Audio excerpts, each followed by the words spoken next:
विश्वानि देव सवितर्दुरितानि परासुव यद्भद्रं तन्न आसुव। ॐ सहना भवतु सहनौ भुनक्तु सह वीर्यं करवावहै तेजस्विनावधीतमस्तु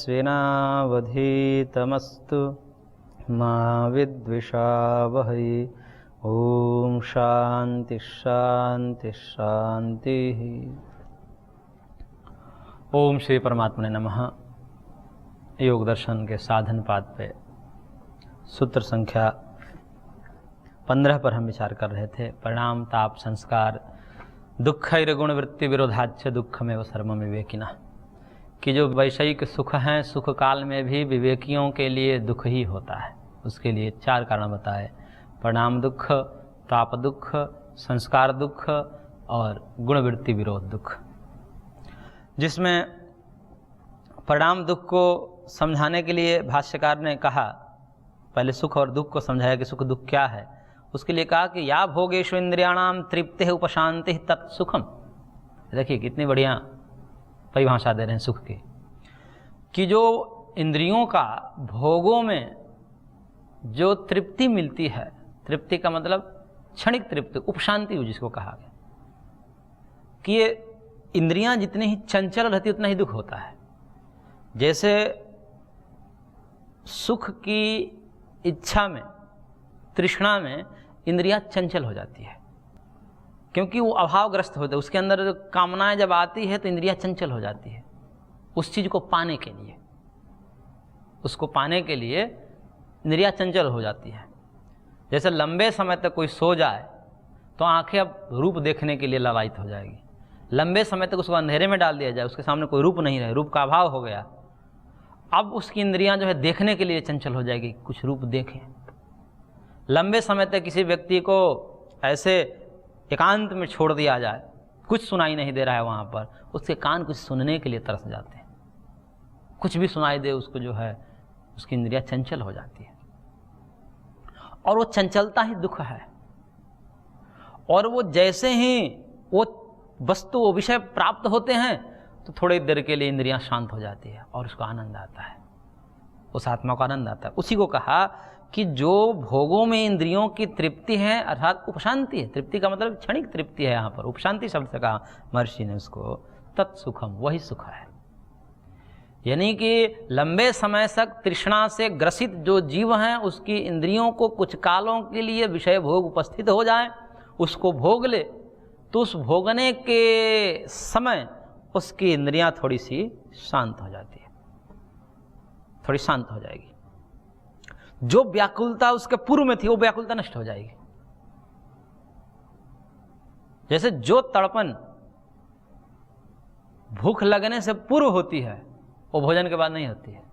जैसे भूख लगने से पूर्व व्यक्ति की स्थिति होती है, उसमें कुछ समझ में नहीं आता, उसको कुछ भी कहो वो समझ में नहीं आता, तो कहेगी थोड़ा सुन लीजिए, पढ़ लीजिए योग दर्शन, अरे अभी कुछ नहीं, अभी भोजन दिखाई दे रहा है, मुझे चक्कर आ रहा है, तो उस समय उसकी अलग स्थिति है। लेकिन जैसे ही खा लेता है अब उसकी चंचलता दूर रहती है, फिर जो है शांत हो जाता है। तो ऐसे ही इंद्रियां होती हैं, चंचलता उसमें होती है, और वो चंचलता भोगों के भोग से कुछ देर के लिए शांत हो जाती है। और इंद्रियों का कुछ देर के लिए शांत हो जाना यही सुख है, इसी को सुख कहते हैं। और उसके विपरीत या लौल्याद अनुपशांति तद्दुखम, और जो इंद्रियों का चांचल्य है, लोलुपता है, ये भी मिल जाए, ये भी मिल जाए, ये नहीं मिला, ये भी नहीं मिला है, ये भी मिल जाए, ये भी मिल जाए, इस प्रकार से जो इंद्रियों का चांचल्य है उसी को लौलुप्याद, लोलुपता कहा। इंद्रिय नहीं कहते कि इंद्रिय लोलुप व्यक्ति है, ये भी मिल जाए, ये भी मिल जाए, ये भी मिल जाए, उसको लगता है कि कुछ इसको मिला ही नहीं। तो ये जो इंद्रियों का चांचल्य है यही दुख है। और ये कब होता है? भोगों के न भोगने से होता है, भोग के अभाव की स्थिति में होता है। तो ये सुख दुख की परिभाषा कर दी महर्षि ने। और फिर कहा कि न च इंद्रियाणाम भोगाभ्यासेन वै तृष्ण्यम कर्तुम शक्यम। ये विशेष बात करें जो विगत कक्षा में भी हमने कहा था कि इंद्रियों के जो भोगाभ्यास हैं उन भोगाभ्यास के द्वारा व्यक्ति कभी भी वितृष्ण नहीं हो सकता है कि भोग भोगते हुए आप कह दे कि विरक्त हो जाऊंगा मैं। ऐसा भी एक सिद्धांत प्रतिपादित किया जाता है, हालांकि वो सिद्धांत कारगर नहीं होता, कि भोग भोगते जाएं, भोगते जाएं, भोगते जाएं, और फिर भोगते भोगते हम क्या हो जाएंगे, एक ऐसा समय आएगा कि बस बोर हो जाएंगे। कह रहे आज तक कोई बोर नहीं हुआ है, देखा गया नहीं होता है बोर व्यक्ति, और भी उसकी तृष्णाएं बढ़ती जाती है। इसलिए महर्षि ने कहा कि इंद्रियों के भोगाभ्यास के द्वारा हम उसको वित्तिष्ट नहीं कर सकते, विरक्त नहीं कर सकते, वो व्यक्ति उससे भाग नहीं सकता। अपितु क्या होगा, तो उसके लिए महर्षि ने कहा, पूर्व पक्ष ने कहा अकस्मात क्यों नहीं होगा भाई, तो कह रहे हैं कि यतो भोगाभ्यासम अनुविवर्धन्ते रागाः कौशलानि च इंद्रियाणाम इति, क्योंकि भोगाभ्यास से राग और बढ़ते हैं, और राग जब बढ़ते हैं तो कौशलानि च इंद्रियाणाम, इंद्रियों की कुशलता और बढ़ जाती है, इंद्रियां और भोगों में सक्षम होने लगती है। जो इंद्रियां जो है भोगाभ्यास से पूर्व की स्थिति में कम सक्षम थी, वो और सक्षम होने लगती है, उसी और भोग भोगने की जो स्पीड है बढ़ जाती है। अब समझिए कि इंद्रिया धारदार हो गई, अब धारदार हो गई तो फिर और कितने भी विषय लाइए उसके सामने, उसका उपभोग करने में समर्थ करा देगी जीव को। तो करेंगे ऐसे करने से फिर जो है वो राग और बढ़ेंगे, अब जितने भी राग बढ़ेंगे तृष्णा और बढ़ेगी, जितने ही तृष्णा बढ़ेगा दुख और बढ़ेगा, क्योंकि तृष्णा ही दुख है। तो करें कि इसलिए कोई भी व्यक्ति भोगाभ्यास से वितिष्ठ नहीं हो सकता विषयों से, और जब तक से वितिष्ठ नहीं होगा तब तक से भगवत प्राप्ति कहाँ से होगी, क्योंकि कहा अभ्यास वैराग्याभ्याम तन्निरोधा, जब तक से विरक्ति नहीं होगी भोगों से तब से कहाँ परमात्मा मिलने वाला, जब तक परमात्मा नहीं मिलेगा तो कहाँ से दुख हटने वाले, नहीं हट सकते। दृष्टानुश्रविक विषय वितृष्ण से वशिकार संज्ञा वैराग्यम, उसमें वितृष्ण होने की बात कही है, और बिना वितृष्णा के भगवत प्राप्ति संभव नहीं है, समाधि संभव नहीं है। इसलिए जो व्यक्ति इंद्रिय लोलुप है, भोगाभ्यासी है, कितना भी योग कर ले कुछ होने वाला नहीं। इसलिए प्रथम दृष्टया भोगों से निवृत्त होना पड़ेगा, फिर योग के द्वारा धीरे धीरे अपने इंद्रियों को संयम करते हुए और मन को एकाग्र करने का प्रयास करना चाहिए। तो करेंगे तस्माद् अनुपायः सुखस्य भोगाभ्यास इति स खलु अयं वृश्चिक विषभीतः इव अशी विषेण दष्टो यः सुखार्थी विषयानुवासितो महति दुख पंके निमग्न इति। कह रहे हैं कि वो व्यक्ति डरता है, कोई व्यक्ति त्याग से डरता है, त्याग से डर लगता है। जैसे किसी व्यक्ति को कहा जाता है कि आप साधु बन जाओ, बोले क्या करना है साधु बनने में, तो बोले पहली बात तो शादी नहीं करनी है। अब यहीं पर सबसे भय उसको हो जाता है कि बिना शादी का मैं कैसे रह सकता हूँ, उसको लगता है रह ही नहीं सकते, क्योंकि गांव घर नगर शहर में सब देखा है कि सब शादी ही करते हैं, क्योंकि वहाँ माहौल ही ऐसा होता है। लेकिन वो माहौल नहीं देखा है, वो समाज नहीं देखा, एक साधु का समाज होता है जिसमें हजारों लाखों लोग जी रहे हैं। जब उसको वहाँ रख दिया जाता है तो फिर उसकी वृत्ति बदल जाती है, क्योंकि वहाँ देखता नहीं, वहाँ तो देखता है कि सब ऐसे ही जी रहे हैं, बिना शादी का कोई जी ही नहीं रहे, उसको लगता है कि ऐसा तो हो ही नहीं सकता, कौन जी सकता है। लेकिन जब उसी व्यक्ति को जब दिखाया जाता है कि देखिए ये भी एक समाज है, तब उसकी अलग अलग स्थिति, तो फिर धीरे धीरे विरक्त हो जाता है। तो लेकिन वहाँ एक भय होता है त्याग में, त्याग करिए, विषयों का त्याग करिए पहले तो। अब भय होता है, उसको लगता है कि मैं एक सुख से वंचित हो जाऊंगा, और सुख से वंचित होना एक दुख के रूप में उसे देखता है कि मेरे को सुख नहीं मिलेगा तो क्या होगा, दुखित ही तो होऊंगा। इस प्रकार से वो भयभीत होता है, यानी कि त्याग से दुख अनुभव करता है, क्योंकि त्याग में इंद्रियों को नियंत्रित करने में तो थोड़ा कष्ट होता है, कष्ट होगा, वो अनुभव करता है, सब अनुभव करते हैं, तब जो इसको दुख दिखता है। और ऐसे दुख के कारण जो है वो इस मार्ग की तरफ नहीं आता, इंद्रिय संयम, सज्जनता, साधुता, मैं जीवन जीने की तरफ नहीं आता, तो फिर किधर चला जाता है, भोगों की तरफ चला जाता है। तो उसके लिए महर्षि ने बहुत बढ़िया दृष्टांत दिया और कहा कि वृश्चिक विषभीत, ऐसे भयभीत हो रहा है त्याग से जैसे बिच्छू के विष से भयभीत हो रहा है, कि त्याग में ऐसा डर रहा है जैसे बिच्छू ने डंक मार दिया, ये मैं सहन नहीं कर पाऊंगा, ये त्याग मेरे संभव सहन नहीं होगा। इस प्रकार से बिच्छू के भय से और फिर किधर भागा, बचने के लिए भागा, भोगों की तरफ भागा। और भोगों की तरफ भागा तो क्या कहा महर्षि ने कि अशी विषेण दष्टः, और इधर बिच्छू के विष के भय से भागा और सांप से कटवा लिया। बिच्छू की अपेक्षा सांप में ज़्यादा, बिच्छू में तो मृत्यु नहीं होती, बिच्छू यदि काट दे तो उसमें मृत्यु नहीं होती, लेकिन सर्प में तो मृत्यु हो जाती है। बिच्छू के विष दूर भी हो जाते हैं, लेकिन त्याग को जिसने बिच्छू के विष की भांति भयभीत होकर के वहां से भागा, और किधर भागा? विषय भोग की तरफ भागा, और वहां सांप से कटवा बैठा। अब वह भयंकर जर्जर स्थिति में पहुंच जाता है। फिर उसके स्मरण आता है कि जब शादी हमने नहीं की थी उस समय अमुक व्यक्ति ने समझाया था हमको कि देखिए जी, ये मार्ग जो है एक और मार्ग है, इससे साधु बन जाओ, सन्यासी बन जाओ, इस मार्ग पर आ जाओ, धर्म के मार्ग पर, अध्यात्म के मार्ग पर आ जाओ, राष्ट्र सेवा के मार्ग पर आ जाओ, देश धर्म संस्कृति के लिए जियो, इंद्रियों को नियंत्रित करते हुए। उस समय हम नहीं किया और आज देखिए दयनीय स्थिति हो गई, क्योंकि दृष्टि बदल गई ना। ये गलत नहीं है, शादी इत्यादि करनी कोई गलत बात थोड़ी है, परंतु किस दृष्टिकोण से की गई थी? सुख भोगने के लिए। किसमें सुख मिलेगा? सुख है ही नहीं, मिलेगा कहाँ? वो सुख के लिए थोड़ी किया जाता है कि जिम्मेदारी होती है, उसका निर्वहन करने के भाव से कोई गया है, फिर तो चाहे वो जंगल में रहे या घर में रहे, उसके लिए तो एक ही बराबर है। जो अपने दायित्व के निर्वहन मात्र के लिए गया है, इस जगत को चलाने के निमित्त से गया है, वो भाव नहीं है उसके अंदर कि इससे मेरे को सुख मिलेगा। अभी तो एक परंपरा है, एक दायित्व है हमारे ऊपर। देव ऋण, पितृ ऋण, ऋषि ऋण होते हैं, उसमें से पितृ ऋण भी एक ऋण होता है। उसके निर्वाह के लिए यदि गया है तो फिर तो उसके लिए कोई समस्या नहीं है। लेकिन जो ये मान कर गए हैं कि इससे सुख मिलेगा हमको,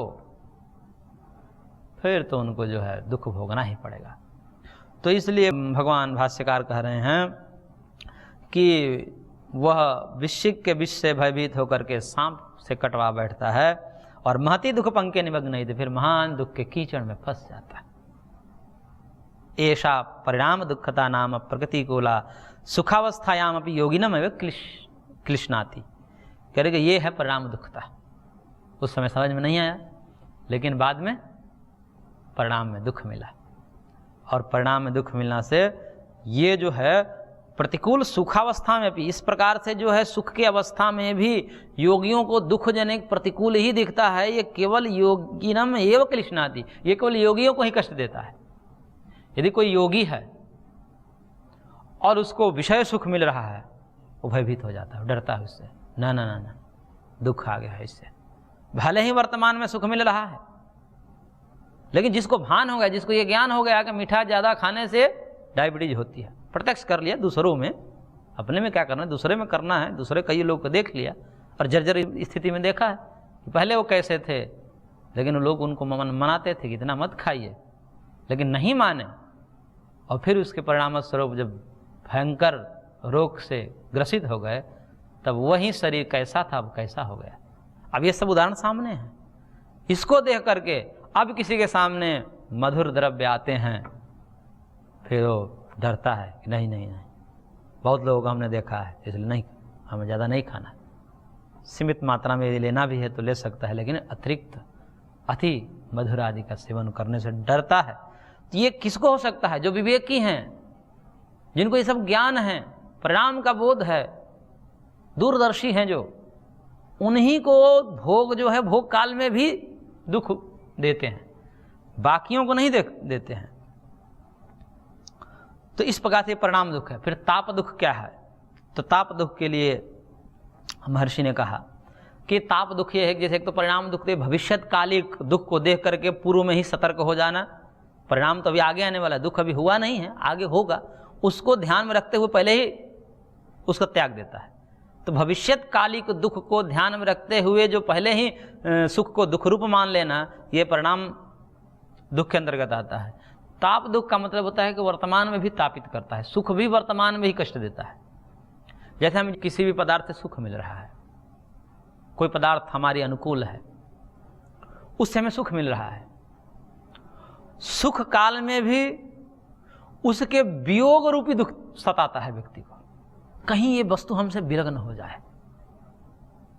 और उसको ऐसा लगता है कि ये वस्तु मेरे से विलग हो जाएगी या अमुक कारण मेरे को इससे विलग कर देगा, उस कारण के प्रति, वो कारण चाहे व्यक्ति हो या वस्तु हो, उससे व्यक्ति भयभीत हो जाता है, फिर उसको कष्ट आता है, उसको देखकर इसको दुख में लग अरे कैसे मैं ये तो इसको हटा देगा, इससे तो मेरे ये सुख के साधन है वो नष्ट हो जाएंगे, ये व्यक्ति तो मेरे सुख के साधन को नष्ट कर देगा, इसलिए वो उस समय भी भयभीत होता है।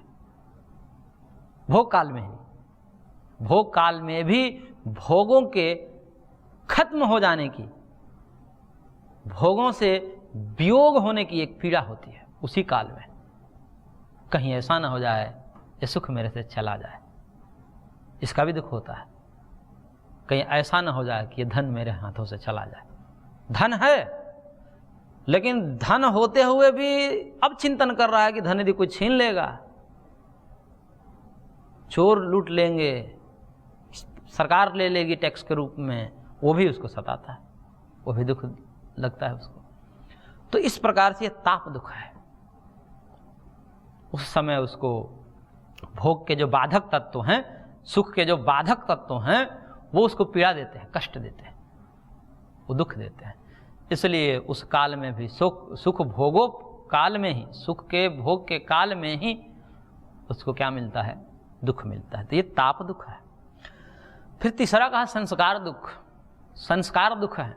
संस्कार दुख का मतलब ये होता है कि जैसे किसी ने भोग किया, और भोग क्या है? सुख अथवा दुख। तो सुख दुख का उपभोग किया, उससे एक वासना तैयार हुई, सुखात्मक दुखात्मक वासना बनती है, जिसको राग द्वेष कहते हैं। सुख से सुखानुशयी राग, दुख से दुखानुशयी द्वेष। तो ये राग द्वेष नामक एक वासना तैयार होती है। ये सुख के पश्चात आती है अथवा दुख के पश्चात आती है। तो सुख दुख के पश्चात एक वासना तैयार हुई, जिसको संस्कार कहते हैं। वो वासना कालांतर में उस भोग की स्मृति दिलाएगी, उस सुख की स्मृति दिलाएगी जो हम अतीत काल में ले चुके हैं। और जो स्मृति हमारे अंदर आएगी, फिर उसे पाने की इच्छा होगी, और जब पाने की इच्छा होगी हम फिर कर्म करेंगे, फिर उसी प्रकार के कर्म करेंगे जिस कर्म से हमने वो सुख पाया था, और फिर वो कर्म करेंगे, फिर हम सुख को पाएंगे, फिर वो वासना संस्कार आएंगे, फिर स्मृति को दिलाएंगे, फिर हम कर्म करेंगे, फिर सुख मिलेगा, फिर वासना बनेगी। इस प्रकार ये वासनाओं का जंजाल खड़ा हो जाता है। ये वासना इतनी अधिक मात्रा में राग द्वेष के रूप में उपस्थित हो जाती है कि अब व्यक्ति ऐसा हो जाता है कि सहज रूप से न चाहते हुए भी वो कार्य उससे हो जाते हैं। ये वासनाओं का खेल है, ये वासनाओं का सब खेल है। यदि वासनाएं किसी के अंदर गहरी है, वो व्यक्ति अब बुद्धि उसकी काम नहीं आती, काम नहीं करती उसकी बुद्धि, वो स्वतः कर ही बैठता है। और फिर करके बाद में उससे पूछा था कि क्यों कर दिया आपने? बोला मेरे को पता ही नहीं चला कैसे हो गया मेरे से। कईयों को हमने ऐसा देखा है कि जो कार्य हमारे लिए, हम उसको सोच करके ही डर जाते हैं कि ऐसा कैसे हो सकता है, ऐसा कैसे हम कर सकते हैं, ये जो कर रहा है वो तो मैं नहीं कर सकता हूं। यानी कि हमारे लिए वो असहज लगता है, लेकिन वो कर देता है व्यक्ति। अब उससे जब पूछा जाता है कि भाई ऐसा आपने क्यों किया, आपको क्या लगा? बोला आप जब कर रहे तो उस समय क्या लगा? बोला हमको कुछ नहीं लगा। अच्छा उस समय नहीं लगा, अब कुछ लग रहा है आपको? बोला अभी भी कुछ नहीं लग रहा है। मतलब कुछ गलती किए हो, कुछ आभास, कोई ग्लानि का भाव करके नहीं। और ऐसे ढीठ व्यक्ति को ऐसा देखा जाता है कि जो गलत काम समाज में करके भी और सबके सामने ऐसे सीना तान कर घूमते जैसे कुछ हुआ ही नहीं। ये सब क्या है? ये वासनाओं का खेल है। क्योंकि वासनाएं व्यक्ति कितनी गहरी हैं कि एक तो कर्म तुरंत करवा देगी, न चाह कर भी उसे हो ही जाएगा, और होने के बाद भी वो एक ग्लानि का भाव नहीं रहेगा उसके अंदर। सामान्य व्यक्ति जो एक बार किसी से गलती हो जाए फिर तो ग्लानि करता है, अफसोस करता है, पश्चाताप करता है कि कैसे हो गया मेरे से, फिर उसे दूर करने का प्रयत्न करता है, फिर वो शर्माता भी है कि अब कैसे मैं मुख दिखाऊं समाज को। तो ये होना चाहिए, ये व्यक्ति का भूषण है, ये लज्जा, ये भय, पापों से भय, दुष्कर्मों से लज्जा। मैं मुख कैसे दिखाऊंगा इस जगत को, अमुक कर्म करके हम जगत को मुख कैसे दिखाऊंगा, यह बात पहले ही सोच लेनी चाहिए। कर्म करने से पहले भी यदि सोच लेगा व्यक्ति तो कहेगा कि नहीं, फिर यदि ये काम पकड़ा गया फिर क्या होगा? हमारे यश का क्या होगा, हमारे मान सम्मान का क्या होगा, समाज में हम क्या मुंह दिखाएंगे। तब वह व्यक्ति भयभीत हो जाता है और नहीं नहीं नहीं, हमको मान सम्मान प्रिय है, हमको यश प्रिय है, हमको ये वस्तु प्रिय नहीं है। तो प्रथम दृष्टया एक तो वो अलग दृष्टि है सन्यासियों की, भाई उसमें मान सम्मान आदि से भी ऊपर उठना पड़ता है। लेकिन एक सामान्य दृष्टिकोण, मध्यम दृष्टिकोण ये है कि व्यक्ति को अपने यश की चिंता करनी चाहिए। इसलिए देखा जाता है समाज में कि अपने यश को बचाने के लिए व्यक्ति करोड़ों रुपए खर्च कर देते हैं अपने यश को बचाने के लिए। भाई यश बचा रहा है, पैसे तो आ जाएंगे। अब कोई पैसे के लिए अपने यश को बेच देता है, यह विलक्षण बात है। अब ये तो दृष्टि का ही तो अंतर है कि एक यश के लिए पैसा फेंक देता है और एक पैसे के लिए यश को फेंक देता है। लोग क्या कहेंगे वो देखा जाएगा, लोगों का काम ही कहना है, ऐसा कहते हैं। अच्छा, उसको ये लगता है कि हमको लोग कहेंगे तो शायद हम अब महान आदमी बन रहे हैं। जैसे ये महान व्यक्ति के ऊपर कहा जाता है ना कि भाई व्यक्ति एक आगे बढ़ता है तो कुछ विपरीत व्यक्ति हैं, अधर्मी व्यक्ति हैं, उसका प्रतिकार करते हैं, उसका मजाक उड़ाते हैं, उसकी निंदा करते हैं। तो अब ये दुष्ट की भी निंदा होती है और दुष्ट लोग साधु पुरुष की भी निंदा करते हैं, तो निंदा दोनों तरफ से होती है। अब ये व्यक्ति सोचा, किसकी दृष्टिकोण से कहा गया था कि साधु की निंदा होती है, तब वो कहा जाता है कि भाई लोग तो निंदा करेंगे, ये दुष्ट व्यक्तियों का काम ही निंदा करना है, तो क्या हम अपना धर्म छोड़ देंगे? निंदन तो नीति निपुणा। तो ये साधु पुरुष के लिए कहा गया। सत्कर्म के विषय में कहा गया कि सत्कर्म करते हुए भी कोई दुष्ट व्यक्ति यदि आपकी निंदा करे तो उस निंदा को ध्यान में मत रखिए और अपने कर्म की तरफ अग्रसर रहिए। अब ये दुष्ट व्यक्ति भी यही समझ लेता है, दुष्टता करता है, दुष्कर्म करता है, उसकी निंदा होती है, क्योंकि दुष्ट व्यक्ति की भी निंदा होती है सत्पुरुषों के द्वारा। इधर सत्पुरुषों की निंदा दुष्टों के द्वारा होती है, दोनों तरफ से होती है। अब ये दुष्कर्म से निंदा यदि सत्कर्म करने वाले व्यक्ति कर रहे हैं उस व्यक्ति की निंदा, तो समझता है कि लोगों का काम ही कहना है, यानी कि निंदा हो रही है, इसका मतलब मैं और महान बन रहा हूं। निंदा होना आपकी महानता का परिचायक नहीं है। क्या आपकी खूब निंदा हो रही है इसका मतलब कि आप श्रेष्ठ काम कर रहे हैं, ऐसा नहीं है। निंदा किस कारण से हो रही है उसमें देखना चाहिए। सदकर्म से यदि निंदा हो रही है तो उस पर ध्यान नहीं देना चाहिए, यदि असदकर्म से निंदा हो रही है तो उस पर ध्यान देना चाहिए, उसको दूर करने का प्रयास करना चाहिए। तो इस प्रकार से जो है संस्कार दुख है कि संस्कार बहुत दुख देते हैं।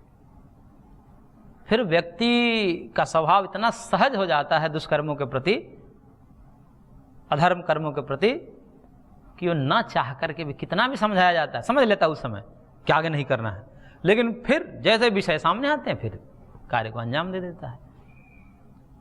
तो ये संस्कार दुख है, बहुत दुखित करते हैं। और अंत में कहा गुणवृत्ति विरोध दुख, कि ये गुणवृत्तियों में आपस में विरोध है। विरोध का मतलब कि चलम च गुणवृत्तम, गुण की वृत्तियाँ चलमान होती हैं, चंचल होती हैं। कभी सत्व ऊपर, रज और तम नीचे, कभी रज ऊपर, सत्व और तम नीचे, कभी तम ऊपर, सत्व और रज नीचे होते हैं। यानी कि आप चाह करके भी सुख को ऊपर नहीं रख सकते, सत्व को ऊपर नहीं रख सकते, क्योंकि सत्व से ही सुख मिलता है, सत्व सुखात्मक होता है, वो आगे कहेंगे। अब इसने जो देख लिया कि भाई ये तो चाह करके भी, ये तो सृष्टि का नियम है कि सुख सदैव नहीं हो सकता, क्योंकि ये गुणों में विरोध है। कोई प्रधान रहेगा तो कोई गौण रहेगा। प्रधान का मतलब ऊपर रहेगा तो दो नीचे रहेंगे, एक ऊपर रहेगा तो दो नीचे रहेंगे। इस प्रकार प्रधान गौण भाव होने से इनमें विरोध है, और जब विरोध है तो इस जगत में हम सुख को परमानेंट कैसे देख सकते हैं? सुख सदैव रहे इस प्रकार से हम चिंतन कैसे कर सकते हैं? ये गुणों में विरोध है। इसको भी समझ करके, इस जगत के रहस्य को समझ के, ये बहुत बड़ा रहस्य है। इसको जिसने जान लिया फिर तो कहते हैं वो जीने का ढंग समझ लिया, कि जैसे वो समझ लिया कि इस जगत में सुख आने हैं, दुख भी आने हैं। सुख और दुख ये तो सब धर्म है जगत के, ये तो आएंगे ही। तो ऐसे व्यक्तियों के लिए फिर जीना सहज हो जाता है। तो इसलिए योगी जो हैं गुणवृत्ति विरोध से भी वह सुख को भी, यदि सुख आया है तो उसको लगता है कि अभी सत्व प्रधान है, सत्व ऊपर है किसी पुण्य के कारण, लेकिन ये ज़्यादा दिन तक नहीं रहेगा। क्यों? क्योंकि गुणों का स्वभाव है। दुख आएगा ही, इसलिए दुख आएगा ही, तो फिर वो कहता है कि फिर ये भी सुख क्या है, अंततः तो दुख रूप ही है। तो इस प्रकार परिणाम दुख, ताप दुख, संस्कार दुख, गुणवृत्ति विरोध दुख, इन चार प्रकार के दुखों से आवृत हैं ये कौन? क्षणिक सुख। इसलिए सुख काल में भी वो सुख योगियों को दुख ही दिखता है। इसलिए दुखम एव सर्वम विवेकिनः, विवेकी के लिए सब कुछ दुख ही है। सब कुछ का मतलब ये जो आभासिक सुख है, क्षणिक सुख है, इसको भी योगी दुख ही समझते हैं। लेकिन विशेष बात है केवल योगी ही इसको समझ सकते हैं। जो दूरदर्शी हैं, जो परिणाम आदि को समझते हैं, दूर से देखते हैं, उन्हीं को ये समझ में आता है, बाकी के लिए नहीं आता है। क्योंकि उसके लिए एक शब्द दिया है भाष्यकार ने कि वो अक्षिप पात्र कल्प होते हैं। ये जो आँख के गोलक जैसे होते हैं ऐसे योगी होते हैं। और बाकी लोग जो है ये गात्र जो होते हैं बाहरी, वैसे होते हैं कि आँख के गोलक में यदि कोई मुलायम चीज़ भी चली जाए तो भी उनको दुख होता है। और इस गात्रों पर, इस हाथ बाहे अंगों पर यदि थोड़ा सा चोट भी लग जाए तो कुछ नहीं होता है। ऐसे ये क्षणिक सुख भी योगी को दुख ही दिखता है। इतने संवेदनशील है, उसको भी वो हटाने का प्रयत्न करते हैं। तो इस प्रकार से सर्व दुख में वो सर्वम विवेकिनः, ये सुख भी दुख ही है ऐसा कह करके और सुख को भी दुख की श्रेणी में फेंक देते हैं। तो इस प्रकार से महर्षि ने यहाँ पर सुख को दुख के रूप में कहा। आगे हम इसको और देखेंगे। आज की कक्षा को यहीं पर विराम देते हैं, शेष अगले अंक में। ओम शांति शांति शांति।